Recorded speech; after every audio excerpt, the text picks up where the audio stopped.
தமிழ் உறவுகளுக்கு வணக்கம். இது உங்கள் வேர்களை தேடி தமிழ் மீடியா. அவர் பெயர் குன்னுடையான். கொங்கு மண்டலத்தில் ஆதிச்செட்டிப்பாளையம் என்னும் ஒரு ஊரிலே எளிய குடும்பத்தில் பிறந்தவர். ஈசன் மீது பக்தியும் தேசத்தின் மீது பாசத்தையும் கொண்டு வாழ்ந்து வந்தார். இவருடைய அழகும் கம்பீரமும் அதே ஊரில் வாழ்ந்து வந்த அவருடைய முறைப்பெண் தாமரையை கவர்ந்தது. முறைப்பெண்ணாக இருந்தாலும் தாமரையின் தந்தை மிகவும் செல்வந்தர். ஆனாலும் இருவருக்கும் இடையில் அன்பு மலர்ந்தது.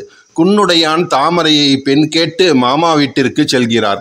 ஆனால் தாமரையின் குடும்பத்தினர் இதை ஏற்றுக்கொள்ளவில்லை. என்னதான் முறைப்பெண்ணாக இருந்தாலும் ஏழையான குன்னுடையானுக்கு தன் மகளை திருமணம் செய்து கொடுக்க முடியாது என்று கூறிவிட்டனர் தாமரையின் பெற்றோர். ஆனால் தாமரையும் குன்னுடையானும் நிச்சயம் திருமணம் செய்து கொள்வது என்று முடிவெடுத்தனர். ஒரு நாள் இருவரும் வீட்டை விட்டு வெளியேறினர். அந்த பகுதியில் செல்வந்தராக வாழ்ந்து வந்த வணிகர் ஒருவரின் வீட்டில் தஞ்சம் புகுந்தனர். அவர்களுக்கு அடைக்கலம் கொடுத்த அந்த வணிகரோ குன்னுடையானை மாடு மேய்க்கும் பணியை செய்ய சொன்னார். குன்னுடையானும் மறுக்காமல் அந்த பணியை செய்து வருகிறார். அப்பொழுது அந்த வணிகர் இவர்கள் யார் என்று அறிந்து கொள்ள இருவரை பற்றிய செய்திகளை சேகரித்தார். தாமரையின் குடும்பம் செல்வ செழிப்பு மிக்க குடும்பம் என்பதை அறிந்து கொண்ட அந்த வணிகர் இருவரும் திருமணம் செய்து கொள்ளக்கூடாது என்று கட்டளையிட்டார். ஆனால் அதை இருவரும் ஏற்க விரும்பவில்லை. அங்கே உழைத்ததற்கு கூலியாக கிடைத்த அரிசியில் ஒரு கைப்பிடி மட்டுமே எஞ்சியிருக்க அந்த ஒரு கைப்பிடி அரிசியை எடுத்துக்கொண்டு இருவரும் அங்கிருந்து புறப்பட்டனர்.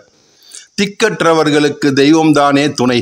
குன்னுடையானும் தாமரையும் அந்த ஊரில் இருந்த குண்டலீஸ்வரர் திருக்கோவிலை சரணடைந்தனர். குன்னுடையான் ஈசனை மனமுருகி வழிபட்டான்.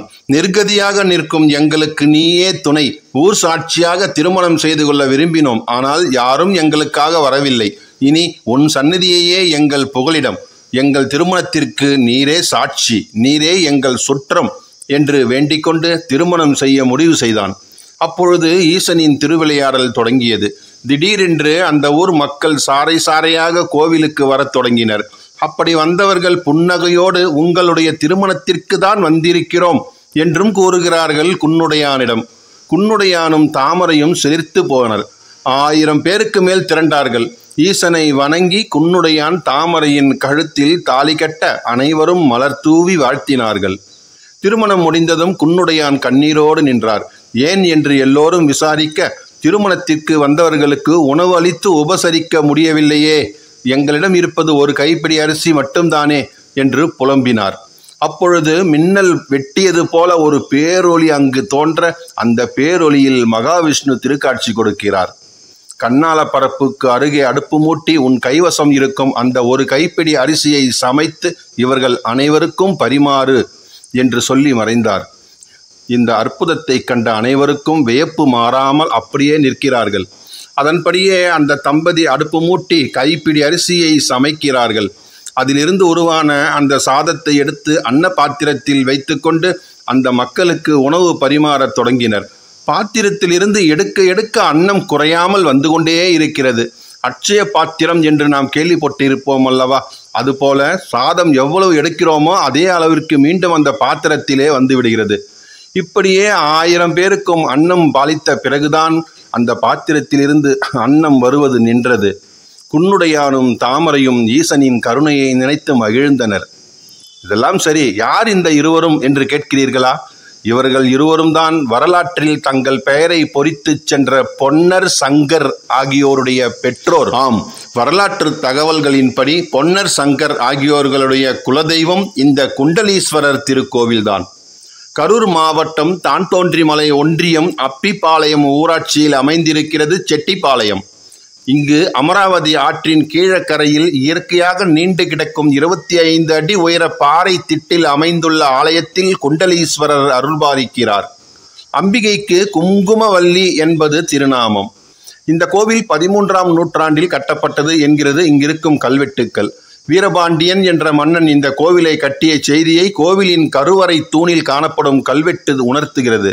அதன் பிறகு நாயக்க மன்னர்கள் இந்த திருக்கோவிலில் திருப்பணி செய்த பொழுது வடபக்கம் அம்மன் கோவிலும் நந்தி மண்டபத்தையும் கட்டியிருக்கிறார்கள்.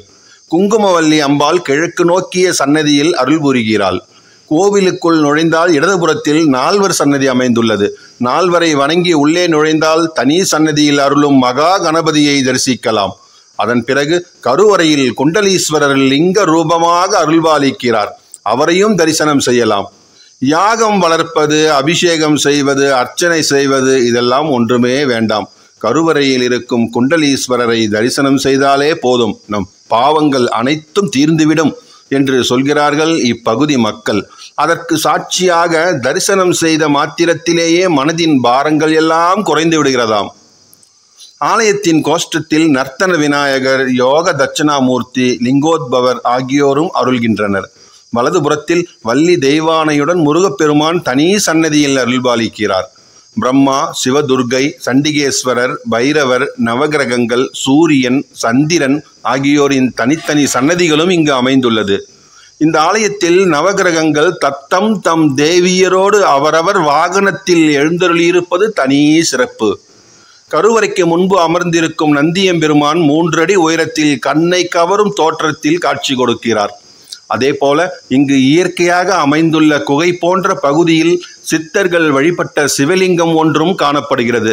இந்த ஆலயத்திற்கு வரும் பக்தர்கள் அனைவரும் தவறாமல் அந்த குகைக்கும் சென்று அங்கிருக்கும் ஈசனாரை வழிபட்டுவிட்டு தான் திரும்புகிறார்கள். இந்த தலம் பொன்னர் சங்கர் ஆகியோருடைய தந்தை குன்னுடையானுக்கும் தாயார் தாமரைக்கும் திருமணம் நடைபெற அருள்பாலித்த தலம் என்பதால் திருமண வரம் தரும் தலமாக திகழ்கிறது இந்த ஆலயம். திருமண தடை உள்ளவர்கள் இங்கு வந்து குண்டலீஸ்வரரை வேண்டிக் கொண்டால் தடைகள் யாவும் நீங்கி கூடிய விரைவிலேயே திருமணம் நடைபெறுகிறது. சிலர் திருமணம் நிச்சயமானால் இங்குள்ள மண்டபத்திலேயே திருமணம் செய்வதாக வேண்டிக் கொண்டு செல்கிறார்கள். அவர்களுக்கும் கூடிய விரைவிலேயே திருமணம் உறுதியாகிறது. அவர்களும் இங்கு வந்து இந்த மண்டபத்திலேயே திருமணத்தை நடத்துகிறார்கள். மேலும் இந்த தலத்தில் ரேவதி நட்சத்திரம் மிகவும் விசேஷம். ரேவதி நட்சத்திர தினத்தில் இங்குள்ள அனைத்து தெய்வங்களுக்கும் சிறப்பு பூஜைகள் எல்லாம் நடைபெறுகிறது. மாதாந்திர கிருத்திகை அன்று முருகப்பெருமானுக்கு சிறப்பு அபிஷேகமும், வியாழக்கிழமைகளில் யோக தட்சிணாமூர்த்திக்கு விசேஷ வழிபாடுகளும் நடைபெறுகிறது. அதே போல பௌர்ணமி தோறும் இங்கு நடைபெறும் சித்தர் பூஜை மிக மிக விசேஷம். அப்பொழுது பக்தர்கள் கோவில் அமைந்துள்ள கரடை சுற்றி கிரிவலம் வருகிறார்கள். அவ்வாறு கிரிவலம் வந்தால் நினைத்த காரியம் கைகூடும் என்பது நம்பிக்கை. சனி பிரதோஷம், மகா சிவராத்திரி, கார்த்திகை சோமவார சங்காபிஷேகம் ஆகியவை இங்கு சிறப்பாக கொண்டாடப்படுகிறது.